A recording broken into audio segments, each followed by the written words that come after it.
What up, y'all? So we're gonna talk about another movie that took place in BFE, The Deliverance. Okay, we just finished watching it, and it's fresh on our minds, and we gotta talk about this. This movie is fucking hilarious. This is probably one of the best, worst exorcism movies. Excuse me, it's not exorcism, it's a Deliverance. Anyways, this is probably one of the best, worst exorcism movies I've ever seen in my life. It's like a broken family that moves in this house. Single mom with the grandma living there.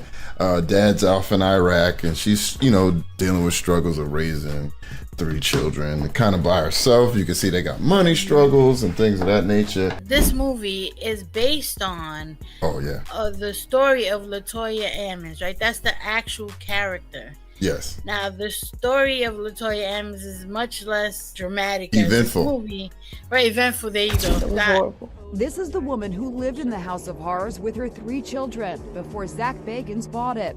LaToya Ammons fought back tears when she told us how they fled in terror after her daughter was raised right off her bed. She says the demons sounded like this. We've waited 5 months. It sounded like something dead. It's right out of the movie Poltergeist. He walked up the wall and did the backwards flip. How did everybody in the hospital react to your son walking up the wall? They took off and they ran. Ebony, which is the mom. Yes. Who's played by Andra Day. Yeah. Then you have Alberta, who's the grandmother, who's played by Glenn Close. The legendary Glenn Close. Who did not exist in the real story. We'll get into Yeah. P. Daniels felt like every black community has in Alberta, and he wanted that represented, and Glenn Close was the one that did it. He got a lot of heat for that, rightfully so in my opinion. And then you got the 3 kids. Hey, like I said it before, whenever they like race swap or like do something the other way, you hear a bunch of shit, so why not, right? I guess. When I see my shit, I'm gonna dig it myself, come on. I think that the reasoning to me didn't make sense. It could have been like a family friend or something. It didn't need to be her mother. And it was actually based off of a real person in her real life who was a black woman. So you might as well just put that in there, you know what I'm saying? Right, or he could have just been like, you know what, instead of making up the excuse of, oh, everybody has an Alberta and I wanted that to be represented, why not just say, you know what, I would have liked the black woman to play it, but I thought Glenn Close to really do it justice. And I'm going to say this real quick. I remember Louis C.K., he had a TV show in which the mother was black, and people were asking, like, is that their real mother? And he was like, well, as far as the story, yes. But he goes, when I was auditioning, that lady played the role the best. And he's like, I just gave it to her. Plus it's a comedy show too. But he was like, I just gave her that role. So, I mean, there is something to say about that. Like, I guess if someone that would plays make a role sense. better. To his credit, these are always called based on the true stories. It's not the true story or the autobiography is always based. So he can always change things because, sometimes legal matters can come up if it's exactly the same and the names are the same. That's why they usually change everything. You know what I'm saying? Yeah, that's true too. And then you got the 3 kids. I don't remember the girl's name, but it's Nathaniel, which is the oldest boy, and then Andre, which is the youngest boy. And then you got the girl's name. Like I said, they having money troubles, and they just moved into this new place. The older son is being picked on, which was a really funny moment when the moms, something my mom probably would have did when I was young and went out there and confronted him. She kicked that dude square in his balls, which was hilarious. Sorry, Andre Day, you suck at acting, but you tried. I'll give you that. You tried. See, they have like this real tumultuous relationship to Ebony and her moms and stuff. Moms, I guess, just recently found God, which is cool. And then the funniest part is like there's multiple scenes in the movie. There's just like flies coming out of the basement. I'm sure Lee Daniels knows a lot of black people. If I was living in my mom's house and flies was coming, she going down there and seeing what the fuck them flies is coming from. I said, hold up, wait a minute, something ain't right. My mom would have been investigating 100%. And that hole in the basement would have had all kind of bleach poured down it and stuff. You know what I'm saying? Yeah, my mom too. Like, the hell's going on down here? It's crazy because you see, like, multiple times, like, she just, like, waves it off, closes the door, and then, like, weird stuff happens with the kid. He's drinking milk and standing outside naked looking at, like, a raven. And then, more tumultuous stuff going on with the moms. And And the funny thing with the mom was Alberta, right? Alberta.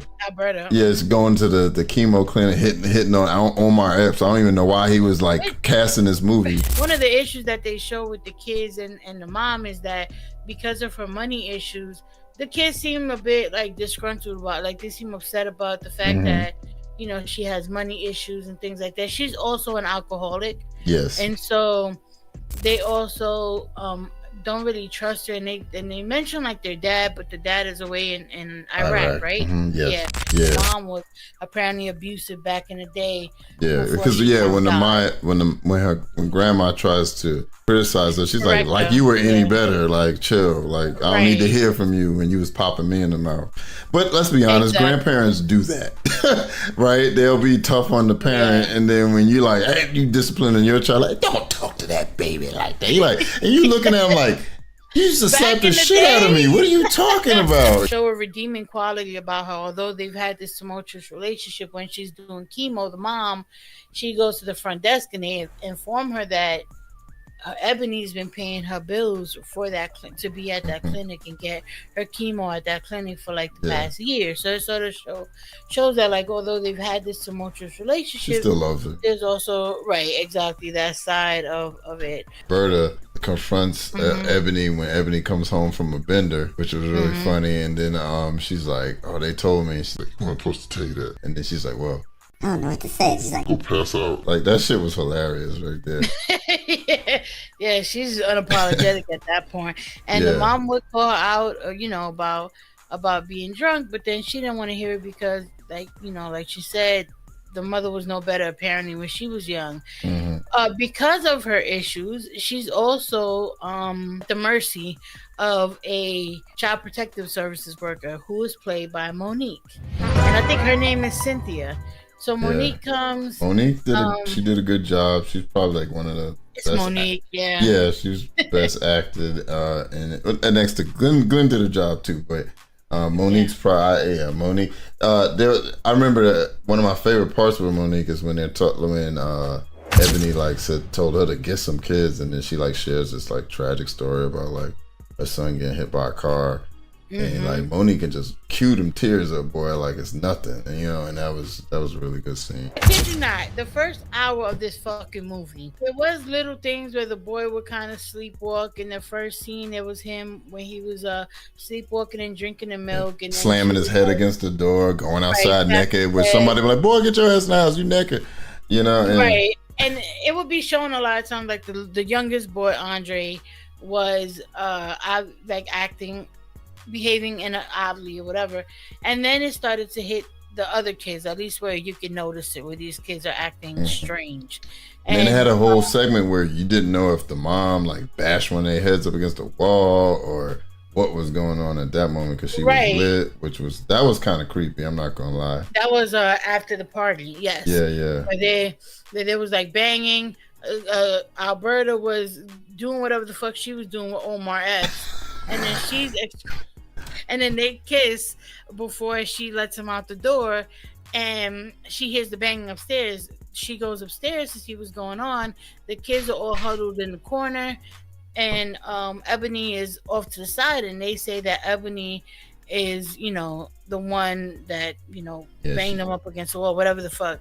Now, but I wanted to notice them because that's kind of where it starts to like go into the horror part of it. Now, mind you, when Cynthia comes to visit them, when all these things are happening, there's this lady that's just off to the side, like taking pictures with a pole, like a shitty like Kodak film camera and shit, which is the weirdest shit. And they keep showing her periodically. You know, we'll get into that. That part. Nobody's questioning her. You know, she's just taking pictures like some creep. There's this montage right before it gets to all the horror, when each kid is in their class. I think it was like Catholic school, something like that. Which was funny because there's a lot of interchange. Yeah, because they had uniforms like, on. Right, like Christianity, or like what it may have been Pentecostal, I don't know yet. Who knows? To Catholicism. Yeah. But so the kids are all in school. The girl appears to, I don't know, because they never follow up with this part. Yeah. But the girl is bleeding out of her skirt, and she tells, I guess, the choir director something. And he looks her up and down, like she said, like something vulgar to him. Right, exactly. Which was She's weird. bleeding out of her skirt. Yeah. So she ends up getting rushed to the hospital. No, we don't know what the fuck that was about. And then the oldest boy, Nathaniel, is his teachers. They're talking about the AIDS epidemic. Yeah. Especially when it came to the black community. Right, and he's just if laughing. I'm correct. Yes. Yo, she gets all up in his face. Too. She's like, my friend died. And he's just like, and he's laughing. And but nothing tops Andre. And this is my favorite part. Andre raises his hand. It says, they show him raising his hand.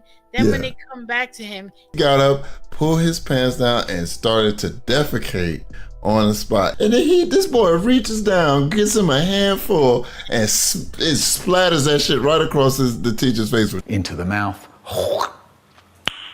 Nice. And it was the funniest thing. I think that was the first time I had the biggest laugh. It hit her all her nose and mouth. At that point, all the kids go to the doctor. They have like evaluations for all of them. Berta was there with her, and they were questioning, and she was like giving the hospital lady like the 3rd degree. Right. And then she asked about the bruises, and then that's when they went home, and then she was like arguing with her mom like, on some racial stuff, because the lady kept looking at her mom when she was going on. Right. And if I'm the white lady. This is where we started to see a little bit more of the horror stuff come through. The mom gets called. She runs upstairs. The oldest boy is legit trying to drown the kid. Now, when she calls her mom, the mom comes up. She helps to get the oldest boy off of the kid, and she's hugging the youngest boy, and then he turns and gives the mom like the grandmother, this creepy ass look. So like you kind of get right. So you get that, you understand that he's the one mainly that's possessed, right? If there's a possession, that kid is being targeted for the most part. Yeah. The other kids are acting strange, but he's the one. He's the worst one. And then, so then the next day, that's when Monique comes and, Dum Dum looks through the window right at her like, huh? And instead of just hiding off to the side. And then she comes in, and then we see a glimpse of the demon come downstairs without a wig and a bat. And Monique's like, oh, you got a bat? And she just got her black ass up out of there like smart folk would do. Like, oh wait, you gonna hit me with this bad, time to go. And then she beats her car with it. And then that's when we see the preacher lady again. Glenn Close goes to her church. Her yeah, my bad, yeah. And she's like, can you help us? And she's like, we don't do that. We a Baptist church. Get out. She can't do nothing about it. Now Ebony is at the bar. This is when it starts to get a little more supernatural. This is when it starts to move. The lady that's been outside snapping pictures all this time is outside of the bar. So Ebony decides to go talk to her because she's telling her like, there's something going on in your house. Can we talk? Boom. So they go to McDonald's. Can we talk about the product placement and fucking Coca-Cola, McCafe. I'm not mad at you getting your Bagley Daniels, but shit. I'm loving it. They're talking in the McDonald's or whatever. She's like, look, there's something going on in your house. It's an evil spirit. It's a demon. Yeah. It's the devil and all this other stuff. Right. And she tells her a story from the last family that lived there. And then she goes towards it's like some sort of exorcism. And she's like, no, it's a deliverance. This moment, we were trying to figure out what's the difference, right? Right, exactly. And she gave some weird excuse. I don't remember what it was, but we were like, okay. So then they go back to the house, and this like shadowy figure is haunting the grandma, chokes her out. Daughter comes home, grandmama dead, kids upstairs screaming. She run upstairs, and then it just flashes to like Monique and the cops at the house covering the body. You know what I'm saying? They're like, what's going on? Oh, no. She came home and the cross was on fire. They're taking pictures and all that. And it's like, it's weird because you don't know if Ebony called the cops or did they just flee the house and like the fire got called? You don't know what happened. When I'm assuming she didn't end up in jail, so she must have called, right? And she flees with her kid. Andre has black eyes and says some old demonic stuff to her. It's all your fault your mother's dead. So she freaks out, goes into this pub that I wouldn't have went in. I would have turned right back around. They're like, oh, my kids, something's killing my kids. The guy goes up to the door, looks at the kid, looks at her. This bitch is crazy. They obviously called the police. This is when they take the kids from her, if I'm correct. Right. And let me say this, at this point, this movie is it's about an hour and 45 minutes, something like that. We are at an hour and 11 minutes, and we've barely seen anything supernatural. Like, it's like the drowning scene. I mean, some weird stuff, but it was like a couple seconds here and there, you know? Yeah, and it's like, I think the drowning scene was the longest, and then like the after party part was the longest, and then like what happened to the mom. So that's like 3 instances of long supernatural stuff. And like after reading the story, the actual story, right? Or at least some of it. Looking at it, I go, the story was more about her and not the house. But then when she talked to the lady, it's about the house. You get what I'm saying? Mm-hmm. That to me did not connect, because it's like, okay, if the issue is the house, then let's get the backstory of the house. Her story is not as important, right? Like, when she's talking to the preacher lady, it's all about the house. You get to see like the current, the former occupants, and like what happened with them, and like the mom went nuts, killed the dad, and then killed the kid. But like there was so much like focus on her being a bad mom, or her being an alcoholic, and her, you know, relationship with her mom, and her children, and despite all of that, it still was like the character development. We get it. Y'all have a rocky relationship with each other. Can we get some like other information outside of that? Didn't even really talk about like, because the mother was like a saved Christian, you know, a evangelical Christian or whatever. Like, didn't even get that. Like, was she religious back? And like, was the daughter? It just popped in my head. The other 2 kids went to church with her. Remember in the beginning, she was asking why the little one won't go to church. She said he don't want to. Maybe that's why the demon was the one that possessed the smaller child. Oh, he was the weakest. He had the weakest faith. And maybe that's just my speculation. I mean, you might be right, and I think that's one of the elements of this. Not to bash anyone who believes in religion. They're in the hospital, but they get put into a Christian foster care. Remember, they asked her a slew of questions. She tried to answer them untruthfully, and the lady's like, "Let's do this again. We tested you. You want to answer the questions right, you know?"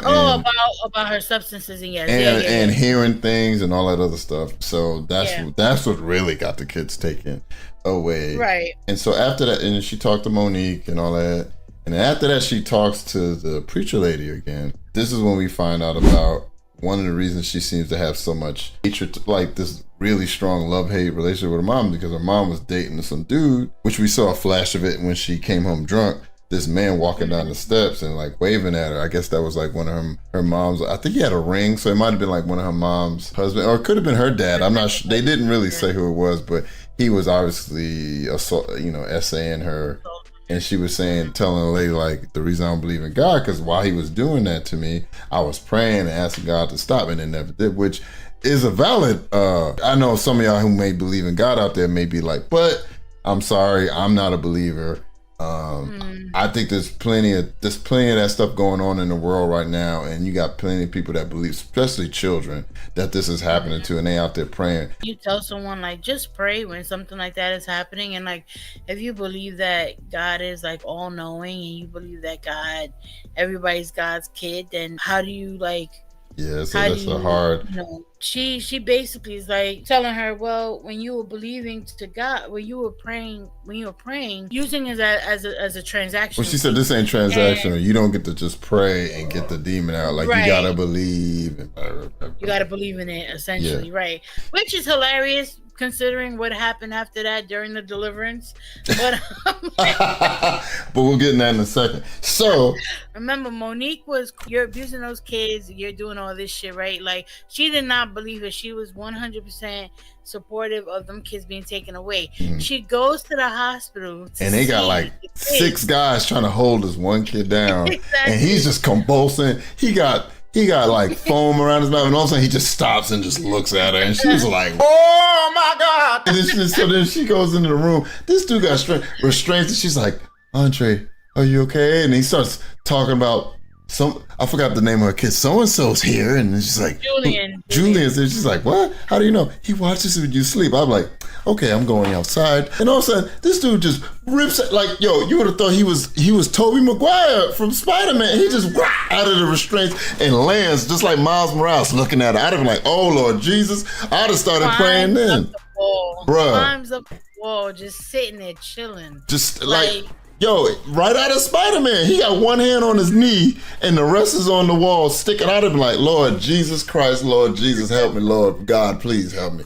This dude is on the wall. And then, of course, that's when they cut to Ebony sneaking into the hospital as a nurse, which to me was hilarious because, let's be honest, all of us been in the hospital. You're not sneaking in there as some fake nurse. And not even inconspicuous either. She's saying hi to people. Like, Yeah. people not going to know. And everybody side-eyed her. Yo, the lady at the desk side-eye was the funniest. She like, who that bitch? Oh, she going in that room? Never mind. Somebody that this guy that Monique Some was higher talking up, to earlier, yeah. He's either the doctor, the director, whatever. He goes and he's like, can you show me where Andre, I think Which is hilarious to me. He's in 509, but I'm not going back in that room.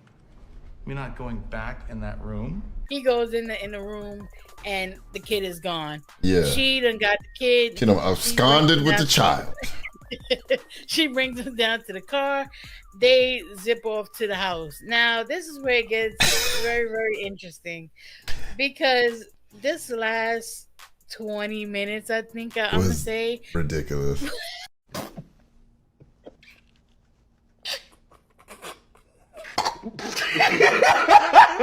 It's probably some of the funniest. They could have cut out half of the beginning and just started it halfway and it would have been fine. But I would say this movie was like, I want to say like 15 minutes too long. Yeah, 100%. And so they get to the house and she's like, look, you're gonna hear some shit that you don't want to hear. Just ignore it, get back. Now again, let's go back to the fact that they're calling it a deliverance and not an exorcism. So we're like, okay, what's gonna be different? They had holy water. They were using the power of Christ to compel the demon out of the child. They restrained them. The only difference was it wasn't in Latin. That was it. Yeah, that's probably about it. And it wasn't some misogynistic priest there, you know. Right. Yeah, so my girl was throwing fucking holy water at the kid. And now you would think like the kid is being possessed, right? So anything that comes out of him is gonna be like these other, like if you've ever watched any sort of, it's always voices. Like he's been doing the whole movie. Right, they're the vessel. Other voices are gonna come out. Maybe voices of familiar people. No. Lee Daniels said we need Glenn Close again. So Glenn Close, he turns into his grandma, and I didn't even notice until he threw the lady threw some holy in here. Oh, and I was like, what? And all of a sudden, it's Glenn Close with sharp nails, black eyes, and razor sharp teeth, and she looked like a rat and bald headed too. I'm not even gonna say. I'll say it. So I'm black, y'all. If I gotta turn the camera on real quick, I will show. Well, no, you can see it in the thing. I am.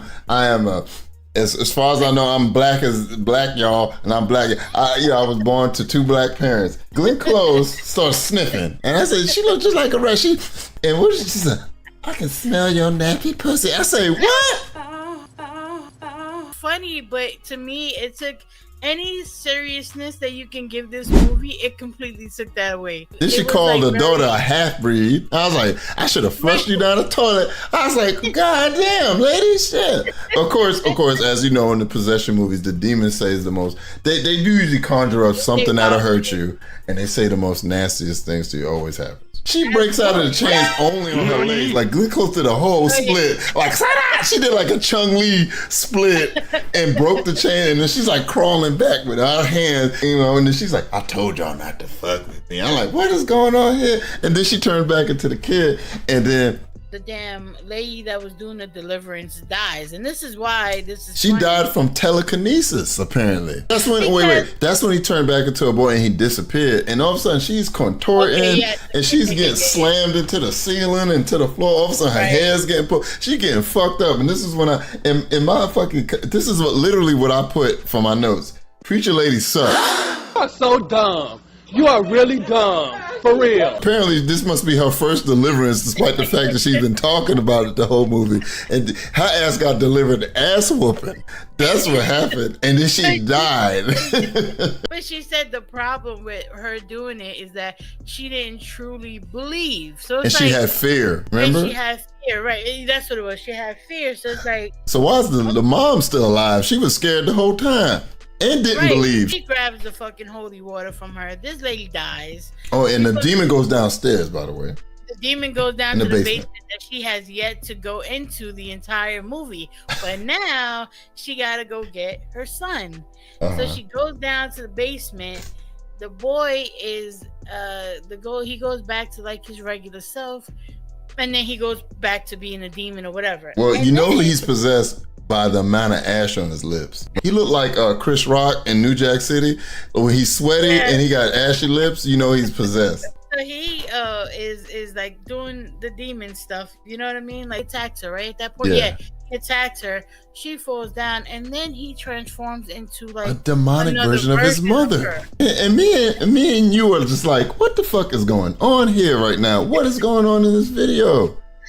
I'm confused. We didn't know that was her at first, and then we like, oh, okay, they were in the same outfit, rings, all that, just that she looks more demonic.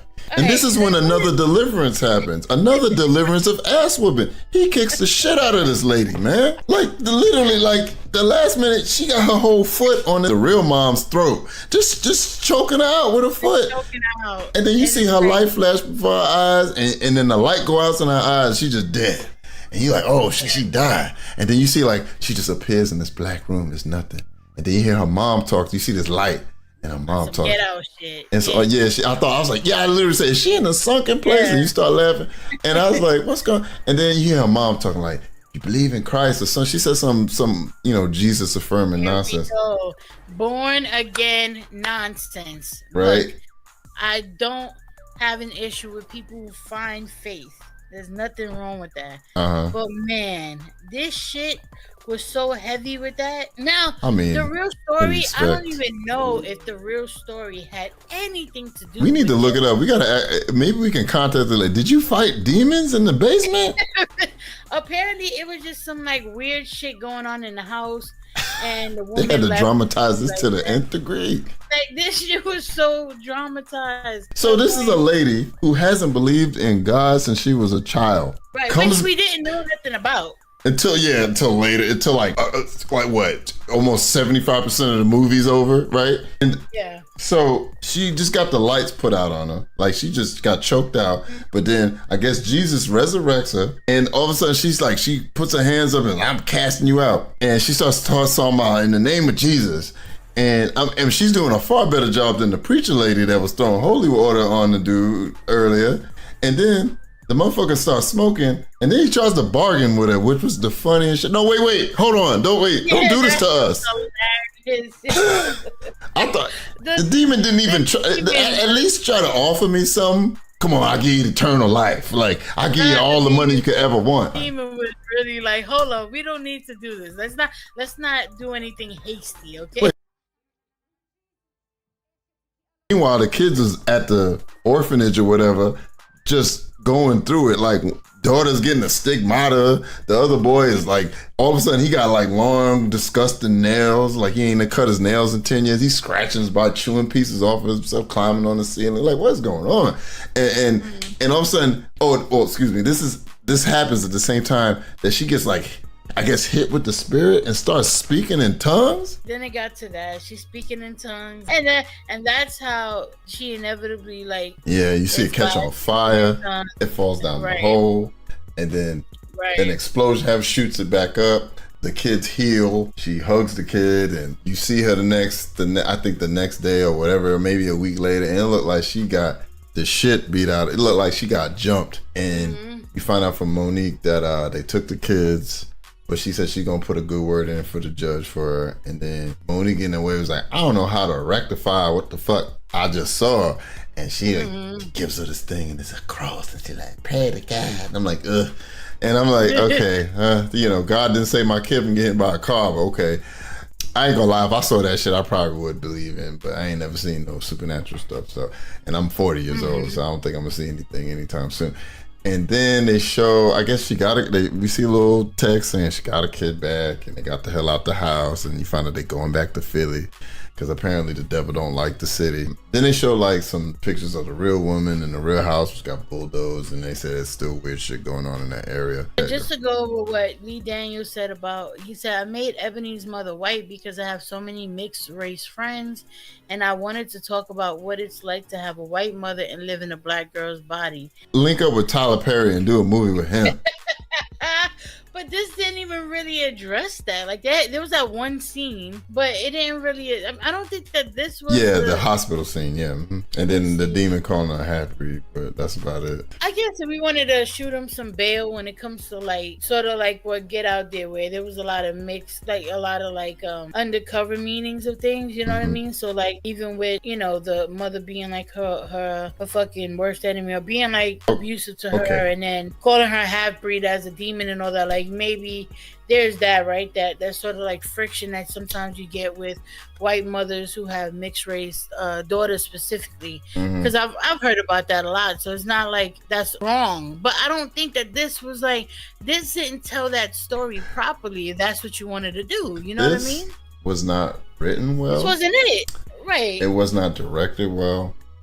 It wasn't acted well. It wasn't the worst acting I've ever seen in a movie. Of course, Glenn and Monique, they were good. Even some of the extras weren't bad, but like, I'm sorry, what's the main lady's name that played Ebony? Anja, you suck as an actor, but hey, you probably act better than I could in a movie, I guess.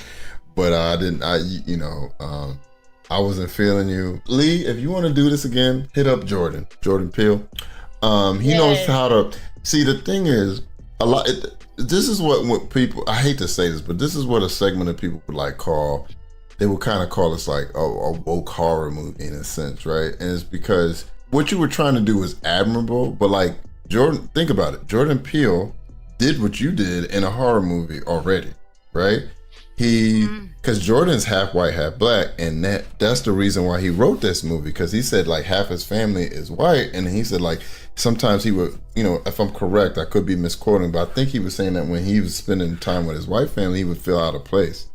He made a movie that normally people would probably call woke, and I'm sure some people will still call it woke, but it was written so well and acted so well that nobody could really in my opinion, make those arguments. You know what I'm trying to say? And this was trying to do that in a sense. Now, I wouldn't say exactly, but it was trying to touch on those points and didn't do it well. You know what I'm saying? In my opinion. Right. Had I not read that, I would have never gotten that from this. Like I think from that one scene when she was talking to Alberta outside, because there was a scene where she's like, you want to be black, or you want to be down with black folks until it's time to be down with black folks. Like you were so worried about your black daughter acting right, as opposed to listening to what what I was trying to say, and then siding with this white woman who's clearly like delegitimizing what I'm saying about my kids. So it's like, that was I think that was a good sort of representation of like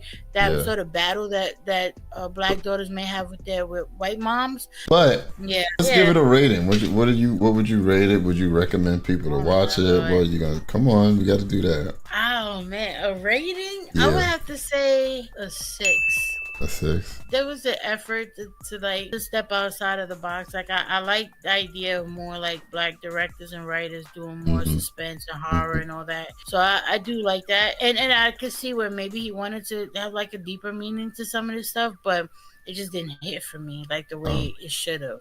Okay. So yeah, like 6. There was a couple good moments. The drowning scene was really good. The one when he was like beating his head up against like the basement door. That was another. That was kind of weird. The milk drinking part. Like I do like just. I like some good shots. Some good shots. I like kind of weird, disturbing type things like that when I watch, because I'm a frequent watcher of horror.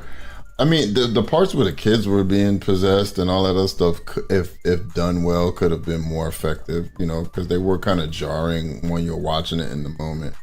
But some of the acting and the way it was narrated really took me out of it. So I'm gonna give it. I'm gonna be generous. No, I'm not. I'm gonna give it a 4. 4? Oh yeah. Wow, that's less than mine. Because it was more funny. Like we were making fun of it more than like enjoying it. You know what I'm saying? Yeah, it was a lot it was very Tyler Perry-esque. Exactly. So the story itself, like although there may be some like supernatural, some cases, elements to it, the story itself is historically accurate. And then they add and it's so bad that you go, this can't be real, right? So it's historically accurate, but there's that added like horror element that make it, because it actually was horrible, right? Like if you look at the Jordan Peele thing, right? Like, but at the same time, it adds that extra element so that it's watchable, I guess you could say, because for the anti-woke people, it doesn't like, you have to think about these things. It doesn't hit you over the head like, with it. Right. Yeah, and this movie hits you over the head with a lot of the stuff. Maybe look at the way some of these other people are writing some of these things. And he could have taken that story if he wanted to make it where the demon is, you know, past that haunted her, right? Some historical accuracy when it comes to like what that dynamic is like between, or what it can be like between a white mom and a black daughter, because they don't understand certain things, right? There was a way to there could have been a way to really like make that the story, add that extra horror element, and I just feel like he dropped the ball on it. Like it just didn't do it, you know. I didn't get that unless I didn't read that article. I would have never known that was his intention. All right, y'all, we're gonna try to put some more stuff out. We've been on a hiatus, but we'll get to it eventually. We'll get some things out, and yeah, love you guys. We'll talk to you soon.